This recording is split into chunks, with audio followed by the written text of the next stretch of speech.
Breakfast रे कदली खाइबाकू प्रायतः लोक माने पसंद करती किंतु आपण माने जानिछंती कि सकाळे खाली पेटरे कदली खाइबा द्वारा केउ सबु स्वास्थ्य समस्या देखा दिए। तेबे कदली एक चिर सबुज फल जहाँ प्रत्येक ऋतुरे सहजरे उपलब्ध होइथाए। फल भितरु कदली सस्ता होइथिबा बेले एहा एनर्जी युक्त मध्य। जेतेबेले आपण भकिला अनुभव करूछंती सेतेबेले अन्य किछि खाइबा परिवर्ते कदली खांतु। एहा पेटकू सहजरे पूर्ण करिबो एवं शरीर मध्य तत्क्षणात एनर्जी पाइबो। तथापि कदली खाइबा विषय रे अनेक गुजब रहिछि। किछि लोक कहंती जे सकाळे खाली पेटरे कदली खाइबा लाभदायक अटे। आउ किछि लोक जलखिया पई मध्य कदली पसंद करंती। हेले किछि लोक सकाळे कदली खाइबार क्षति विषय रे कथावार्ता करंती।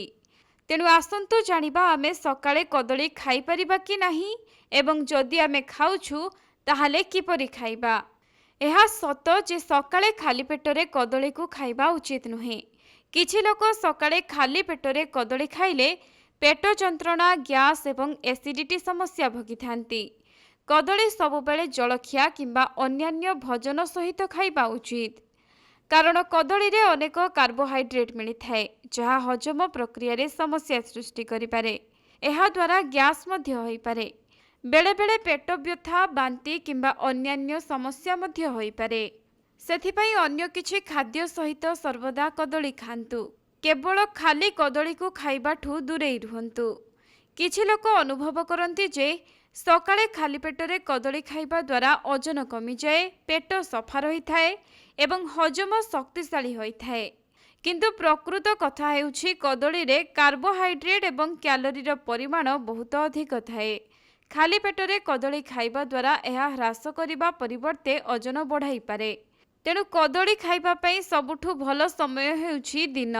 राति अपेक्षा दिन रे कदली खाइबा अधिक लाभदायक। एहा द्वारा समस्त पोषक तत्व शरीर रे भल भाबरे शोषित होई परिबो। एहा आपनकु दिन सारा शक्ति जगाइबो। तेणु सकाळ, संध्या किंबा मध्याह्न रे आपण कदली को निज खाद्य रे शामिल करि परिबे। आउ जदि जलखिया रे आपण कदली को खाउछंती ताहाले खाली पेटरे न खाई अन्य कोनोसी खाद्य सहित कदली को मिसाई खाइबा आपणक स्वास्थ्य पक्षे लाभदायक हेबो।